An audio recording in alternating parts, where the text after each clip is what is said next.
as hard as the task was. You stood firm till the end. Such a sacrifice deserves to be rewarded. Emmanuel, Yes, big brother, child. courtesy of Emmarose, successfully carrying out the prank. You will also be rewarded.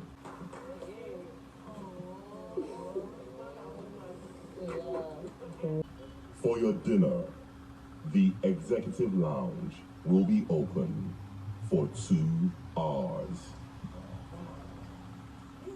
Guys, I'm having these really mixed emotions right now. In as much as I'm really happy for Emmarose, like I feel like that video could have done it all for me. The same energy that I brought singing and dancing in my previous video, that's the kind of energy that I need to bring on here.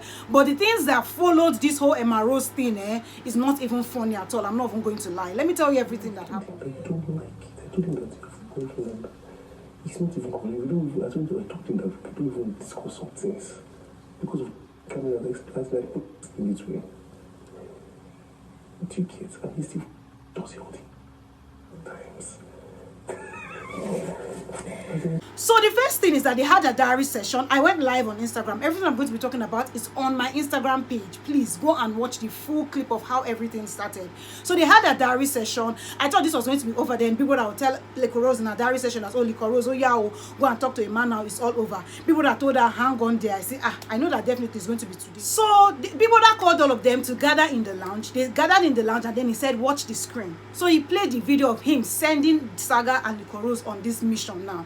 So they played the video, they were laughing, smiling, oh, do the task. Then he now played how they started the task, showed when Saga and Nini had their own task misunderstanding, oh, you don't talk to me again, went inside. And then he now also played the video of when Saga was now confessing to Nini, telling Nini all the things that people that sent him word for word.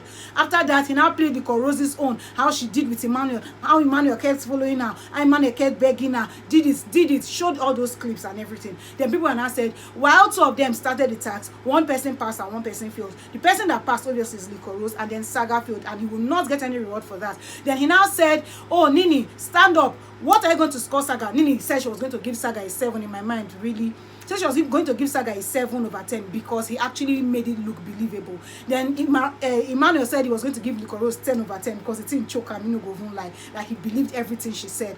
Then they now moved on to give them the reward. So the reward that Emmarose had was the 200 BB token and 250 abeg naira. Then people now said, Emmanuel, for everything that you had to go through in this friendship, take your own to 250 abeg naira and 200 BB token. It was like, I choke on the Wednesday hugs. He now said that's not all. He said this, even if it's a task, it also went ahead to show and test their friendship, and they need a lot of time together. So he has decided to also reward them with a dinner time in the executive lounge for 2 hours. This is going to be the first time that they are giving anybody 2 hours in executive lounge. Even people that used to watch him, they don't even used to give them 2 hours film. So he told them that they are going to dress for the occasion this night. Then after they dress for the occasion, that food and drinks, everything will be ready for them. All they need to do is to go into the executive lounge. So they had that housemates were celebrating Emmarose. He was like, oh my God, yes, he definitely was like, really, you did this. Emmarose was just saying, I'm sorry. He was blowing kiss. And after everything that people had said, she now went, sat down next to him, told them were not kissing, pecking each other. After that, guys, that's how people that say, oh, watch this so there's more clip. This is where the problem started from, guys. He played video of Nini and Saga talking about that Pere gossip stuff that shook the internet.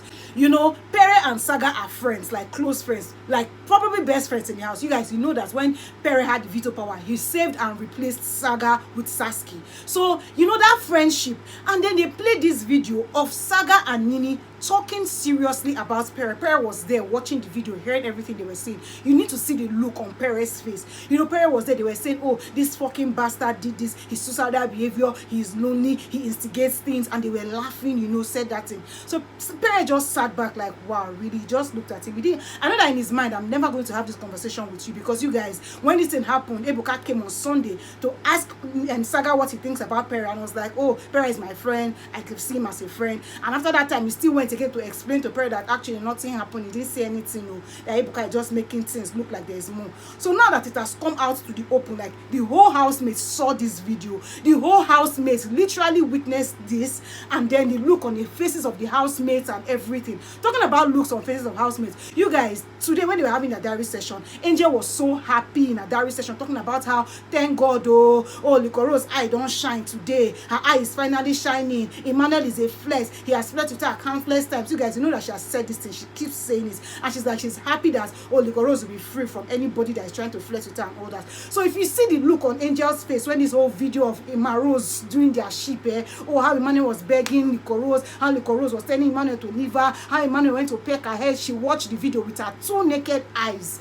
and she was just there like, I'm not bothered, I'm unbothered. Just lay down there, was laying down flat. It was when they started playing the Saga and Nini's video, when they were gossiping about Pere, that Angel sat up and started laughing and looking at them, and like she was happy that things. And she said that she likes controversy, so I can understand why she used to do some weird things sometimes. Moving on from here, so that's why people that said for whispering, because Saga especially was whispering a lot in that video. You now read the rule book in section 19 that for coding your word, whispering or whatever, especially if you have done it countless times, you deserve a strike. That was how he gave Saga a strike, which is going to make Saga now 2 strikes, and then he gave Nini a strike, 1 strike. So guys, this is what has been happening in the Big Brother Naija house. I personally, I don't like it. I'm not going to lie, I really don't like it. I don't like the fact that like Big Brother chose that particular video to play like that, especially because it's revealing what Saga and Nini said. This is supposed to happen in reunion. Now this is him. Now I know that he's trying to stir up something in the house. Let there be fights, let there be quarrel, let there be animosity, let there be drama in the house. I understand that, but I feel like this is a little too much, especially because they have how many weeks in the house now. Oh my God, I feel so bad for Saga. All of us, they gossip, I'm not gonna lie. I know that sometimes it could be easy if you don't come out of that space, you're going to try to apologize, but now 2 of you are going to be in the same space. Funny enough, people that was talking about friendships a lot, and I feel like that was why he commended Likorose and Emmanuel for their true friendship, and told them, in fact, in Emmanuel's diary session, when he was advising Emmanuel on what to do, he was like, maybe you should let her go, and when she comes back, she definitely belongs to you forever. So people that was even actually encouraging their friendship and whatever it is they have, that it is actually real. Then for Saga, I feel like he's trying to reveal that, see, Pere, they call your friend, what is friendship, what is loyalty. That friendship that Saga was talking in the diary room, that friendship is loyalty to him, it means that Pere is obviously not his friend, and he has not been loyal to Pere. But I feel so bad for Pere. This is not even a good position to be, like somebody that you thought is your guy in the house. So it has come to Pere's notice now that he literally does not have any guy in this house. Like nobody is his friend, nobody. So think that he went into the diary room the other day when they asked him, who do you think got your back in the house? He mentioned Saga's name. It's really not fair to him, because I can imagine the whole betrayal in his face, his emotions, and how he'll be feeling left out. I feel so bad. I feel like Big Brother shouldn't have done this thing at all. Like, no, Big Brother, you shouldn't have done this. You should have waited. Even if you want to give them infringement for, microphone or whatever, you shouldn't have just started the conversation from where it started. Like, he literally started the conversation from how they progressed to the part where he was suicidal. He's lonely as fuck. He's a bastard. He played all those things, and then Perez saw the conversation. He could have just played only the whispering parts where maybe all of us could have stretched to hear him. But yeah, I feel so bad. Guys, let me know what your thoughts are in the comment section, and I'm going to see you on my next one. Bye guys.